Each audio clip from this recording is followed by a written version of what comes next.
Muterevu tukomyewo mukwano oli ku 98 katonyeze musanvu era ng'oli mu programu y'Enneŋŋanzi muwanguzi Tawanika. Tukyagenda maaso mikwano abalungi n'omuwanguzi waffe ow'olunaku olwaleero mukyala Gloria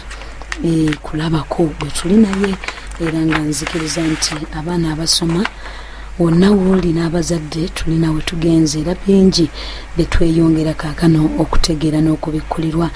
n'ebyokusabira bijja kweyongera nga tunoonya bunoonya school fees zokka naye nga tweyongera okunoonya future ey'abaana baffe. St. Lawrence Junior School Kabowa lya Dene Boarding lirina abasomesa abalungi ddala ate nga batendeke erina emmotoka ezitambuza abaana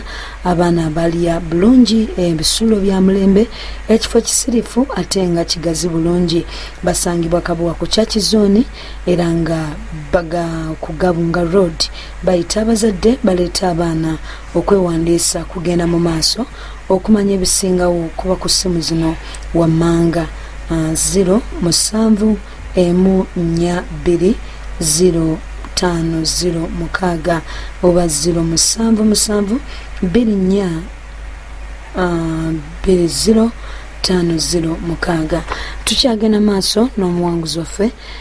Prosper Junior School yetusaako programu y'Enneŋŋanzi muwanguzi Tawanika era nga bo basangibwa awe Nansana ku Kinnabweru. Enamba zaabwe ez'amasimu mukwano w'osobola okuba ng'oziwandiika 0708978 oba 0392964930 wajja kuba ng'obatuukako bulungi. Tukyagenda maaso n'omusomi mukyala Gloria. Mbadde ndi ku kwagala okunsiya kati waliwo saavisi gye kyaki yaffe gye nsabirako saavisi gye baatandika ali saavisi y'abavubuka naye nga saavisi eyo yabeerangawo kiro kati ne batugamba kale nga bali batusomesa era ku ebyo by'okubeera nga omuntu weteekamu value kwegamba spiritually then ne physically ng'olina okubeera nga weteekako value you add on to yourself value. Kati ne batugamba ne bayogera ku ekyo ekigambo ky'okusiiya kati kyokka nze ate byali binnyumira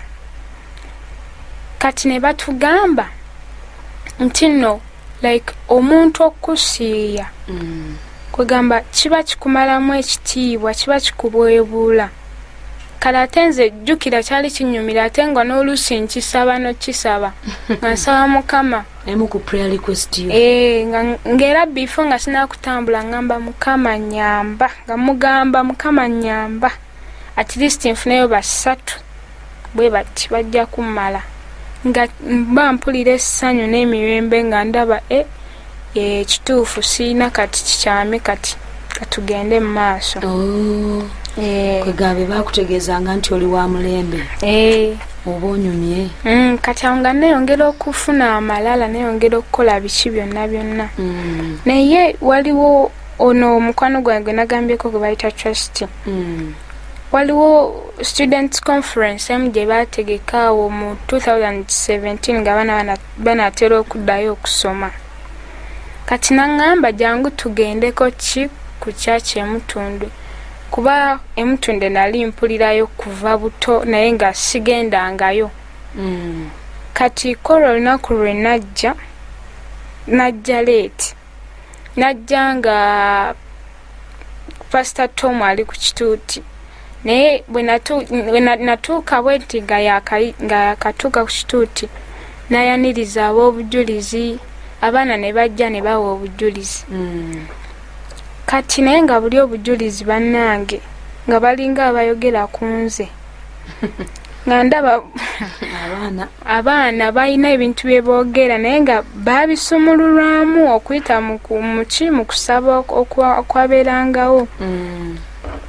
kati nange nempulira nga kati ate ne Pastor Tom yajja okutandika okusomesa n'asomesa ku ebyo ebyobwenzi ebyobukaba n'asomesa ku bintu abaana bye bakola abavubuka biki ndabira ddala nga nedda nina okukyusaamu kati bwe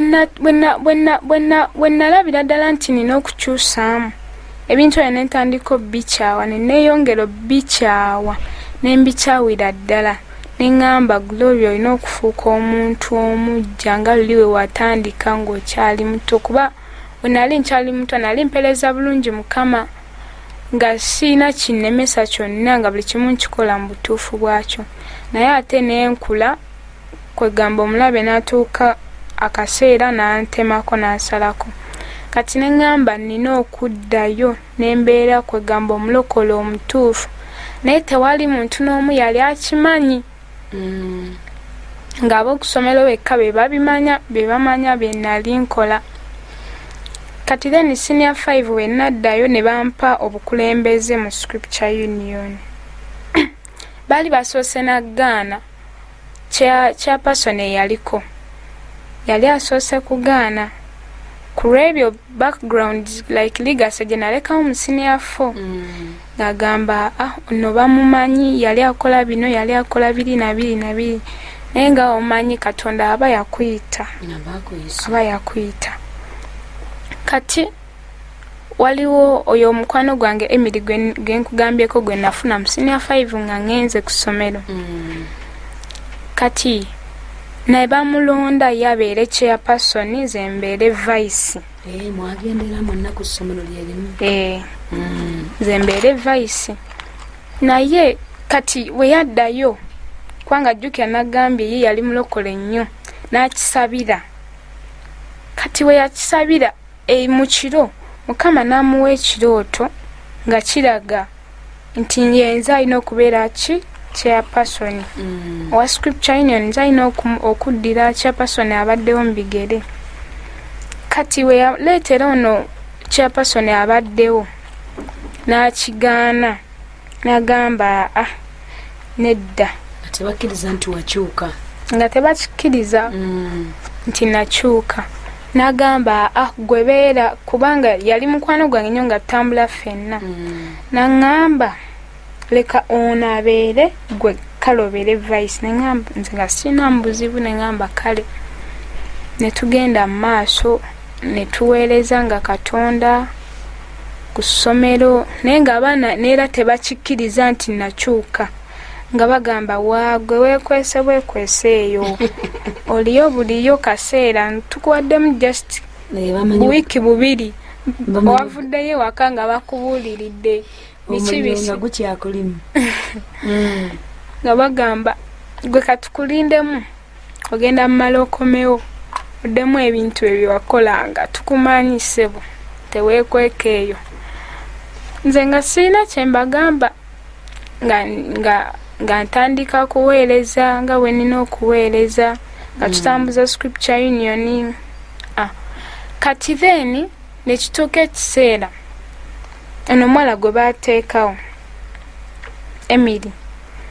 kati yali ng'agenda kukyusa essomero waliwo omuwala yali mu senior 5 for kati nga tugenze mu senior 6 kati nga baagala bamuteekewo era nze nsigale nga ndi vice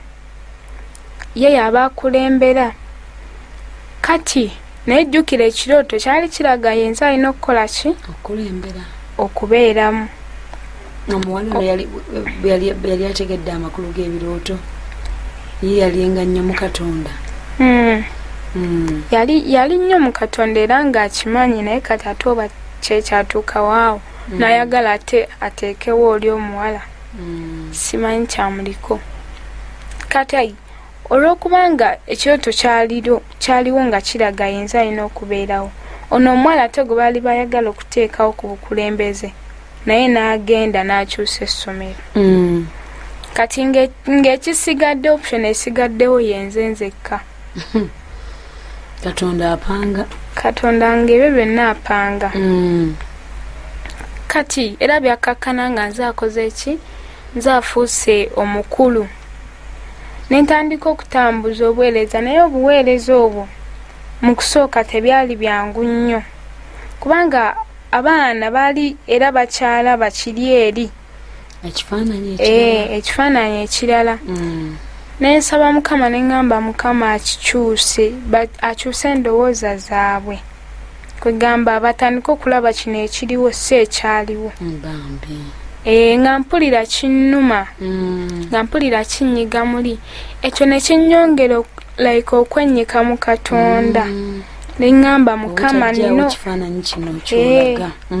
mukama nino waliwo ekirina okukyuka ku bulamu bwange awo neŋŋenda mu kisulo awo senior 6 neŋŋenda mu kisulo nensiba naye mukama alina ekisa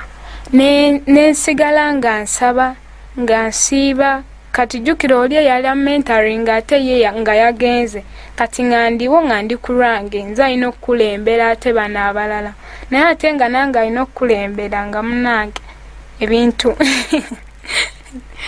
ebintu nga kwegamba sibiriimu nnyo kati ne mukama kwegamba nali kale mbyeganya nga ŋŋamba nebyenkola ndaba tebijja kwegamba wali okyesalira omusango nkyesalira omusango nga ndaba nebyenkola ndaba tebigenda mu maaso mukama waliwo omwana gwe yayisaamu ekirooto omwana enkeera najja naŋŋamba naloose nga waliwo omusajja ŋŋamba nga nkugambe nti nolekerawo okwenyooma akuleseewo olw'ekigendererwa nga mukama ndeseewo nyambe bali eri abaana abalala kale ate nga nze ndi mu kwenyooma ŋŋamba sibisobola oli yali anyambako ate kati ye yagenda ndiwonzekka nga ne patron ate ku ssomero patron wa Scripture Union naye n'agenda kati nga mu baana nzaalimu mu administration nzaalina okubeerayo kwegamba ate nga ne ku ssomero nali nfunye leadership nali ndi prefect kati kwegamba nga nina ebintu bingi ebyokukwasaganya neŋŋamba nedda mukama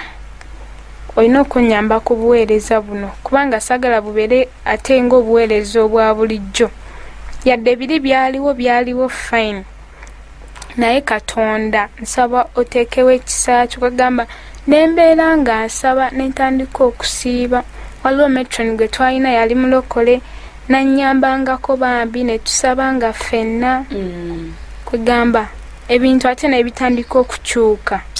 kwegamba kiri ekifaananyi nekitandika ovaawo abaana ne batandika okundaba mu kifaananyi ekirala ne batandika okumpita pasita kwegamba mukama nateekawo n'ekisa ekirala kati ate kiri ekisa kye nalina mu buto ekyokusaba ebintu ne bituukirira ne kikomawo mukama nannyambirawo kati netandika okusabiranga abaana ne bavaako ng'emizimu abaana newoba mulwadde nga tuyite pasita Gloria nga bampita nga njija nga mbasabira nga bawonerawo instantly awo wennyini kwegamba nengulumiza mukama kati netugenda mu maaso bwe tutyo kati ne bituuka ebiseera by'okukola Scripture Union Party nondabira obuzibu kubanga oli chairperson yaliwo yali nga agenze naye ng'ebintu tabirese mu order bulungi kwegamba tandirectinze bulungi jjuki yasinze yali head kati obanga oli babimugamba nze nga simanyi kyakukola ku nsaawa eyo naye nalaba omukono gwa mukama yaleeta abaana okuva ku masomero amalala ne bajja nze sirina byamaanyi bye nakolamu ne bakola ki ne baleeta ssente ne bakuŋŋanya ssente mu baana kwegamba mukama nanteerawo ekisa kwegamba bo n'abatikka omugugu ne babeera nga bakola ki babikolako nze nga just ndiwo kuba kumaakuma kola biki nga kale si byamaanyi nnyo mukama n'akola pate kati awo n'ateekawo abaana abalala mu leadership kwegamba nenvayo ate nga erinnya lyange likyuse wenavaayo ku ssomero kwegamba nga Gloria siye Gloria owaluli bwe baali bamanyi. Now you are a new creature. Nga nfuuza kitonde kijja. Naye kati oli nga sinaba kukyuka. Nga ntuuka ekiseera amakubo agamu nengaziba. Ne ŋŋamba kati olwo ng'omuntu oyo namukyaye nga sikyamwetaaga. Ne ŋŋamba ono abeera wano. Kitegeeza jjukira mukuddeko ssente asobola okuteega mu kkubo wonna wonna wakusanze n'akola kyayagala. Ne ŋŋamba kati ono engeri gye mukyaye eryo ekkubo ndizibye. Kwegamba ne ntuuka ekiseera nga sikyalina wakuyita nga amakubo gonna nagaziba lwaki nga waliyo abantu bennakuula saagala baddemu bandabe bajja kuddamu kuntawaanya banzize mu bintu ntu kwegamba ate bye navaamu okitegeera mu kukyuka okwo. Kwegamba ntandika okwesalako ebintu ebimu Mukama nankyusa amalala n'agatwala kwegamba obwenzi n'abutwala kwegamba okwaka kwonna n'akutwala nembeera nga nfuuse omuntu omujja. Nentandika okuweereza Mukama kwegamba ne ku kyaki ate ne bampa kati essaawa zino obukulembeze kuba kati senior 6 nagimazeeko nga leadership ndeseyo abantu kwegamba kati abakulembera bannaabwe. Naye kwegamba nga byonna Katonda anwanidde entalo. Mukama mwebaza olw'obulamu bwange kubanga bannange si lw'amaanyi. Katonda by the way amazizaako okusoma senior 6 kubanga nga we mbagambyeko emabega ewaffe baali tebasoma. Kati ng'era okusoma bannange simanyi kyaleka n'omulabe kyeyava aleeta ebyo byonna kwegamba oba anemesa okusoma. Kati ne awo emabegakawo mu senior 6 nga tunatera okukola ebibuuzo fees ne ziryoka zibula kuba nina muganda wange ye yali atula senior 4 kati nga nze ndi mu senior 6 nga ndi mu gituula. Kati ne basooka basasulirako oli school fees ne ntuuka nze okukola ebibuuzo fees ne zibulira ddala nga tewali n'akamu ate ng'ebibuuzo bituuse tubulayo weeks 2 naye nga nze sinaba kusasulako yadde n'akamu kubanga Mukama yanteerangawo omukono n'ensoma nga tebangobye. Naye kati obuzibu ne mbufuna waneeno nga tugenda kukola ebibuuzo nga sinaba kusasulako yadde n'ekikumi. Banaye ne ŋŋamba Mukama tokiganya kuswala banalaba batya pasita w'abaana nga bamugobye school fees. Kati ng'olwo Mukama gwe neesiga ng'okwesiga kwange tekukyali kati mu bantu balala nga Mukama kati gwe neesiga gwe neekwasa. Kati naye Mukama yannyamba kwegamba nensookawo ne bansasulirako ssente entono nnyo kuba twali tusasula emitwalo nga 6 nasooka nansasulirayo 2 naye nendaba nga nedda ssente entono nnyo wakyabulayo ssente nnyingi ebibuuzo bituuse tebasobola kukkiriza kukola nga toyina clearance card biki. Kati awo n'olunaku lwe twali tugenda okutandika pepa yaffe eyasooka eya UNEB kwegamba ku Sunday ng'enkya we tukeera okukola ebibuuzo nali waka nga baŋŋambye genda oleete school fees. Eŋŋamba banaye Mukama tosobola kuŋŋanya kuswala nkwesiga kwegamba we nagenda Mukama yannyamba ssente n'azireeta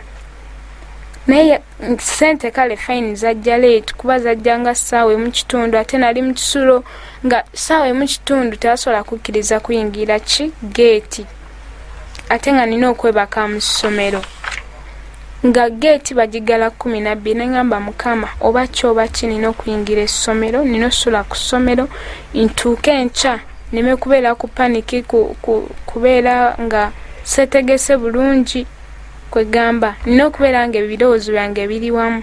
Mukama nannyamba natuuka ku geeti nga sikali taliiwo nayingira buyingizi neŋŋenda kati nali manyi bagenda kuŋŋaana kubanga sente nali sizibankinze nali manyi bagenda kuŋŋaana okukola ebibuuzo kubanga sente nazirina just mu cash ate nga tulina ozibankinga naye we twatuuka wali director namugamba bugambi sente ziizino naŋŋamba kale ne kwegamba nempulira essanyu nempulanga mukama ankoledde nnyo mukama kwegamba ankyusizza nempulira ate nga mwenyumirizaamu nnyo pastor na mukama namusasulira sente mukama nansasulira sente za school fees ne muganda wange namusasulira kwegamba netusanyuka nnyo kati ewaka waliwo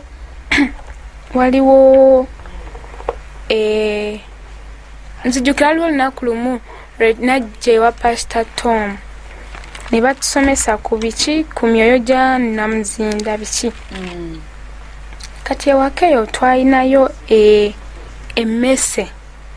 naye ziri emmese nga zirabika si za bulijjo nga zirabikirawo nti si za bulijjo nti zirimu ekintu ekirala ziri emmese bannange nga nnene nga naye si nsomba byuma naye nga just nnene nga nnyingi newozitega otya obutwa tezisobola kufa ziri emmese nga zirya buli kantu oba bidomola oba kabada nga zirya amasowaani ebikopo nga zirya buli kintu kyonna kyonna naye bannange nebaza mukama kulwa church ya pastor Tom kubanga ebyo byonna oyize n'olutalo okulwanira famire naddayo waka nembagamba tulina okulwana olutalo Namuzinda afulume kubanga waliwo n'ebintu ebyo kati ebyemisota nga gijja ogulaba guyingira then nemugukebera nga gubuze ewaka ate pastor bwali nga pastor wali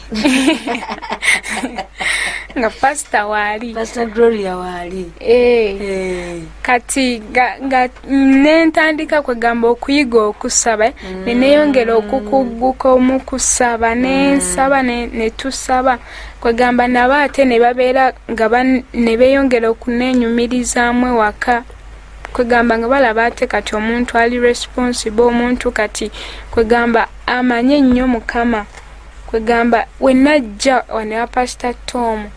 kwegamba nasomesebwa bingi ne ku chachi yaffe gyensabirako nabo ne bansomesa ebintu bingi kwegamba nembeera nga ate ndaba ndi muntu mulala nnyo Katonda engeri gyandabamu gye nina okwerabamu ebirala byonna bikadde bigenze kati ndi muntu mujja nina okweraba nga Katonda bwandaba bwebanga value Katonda ntwala ng'ekyomuwendo nti yatuuka okuwaayo omwana we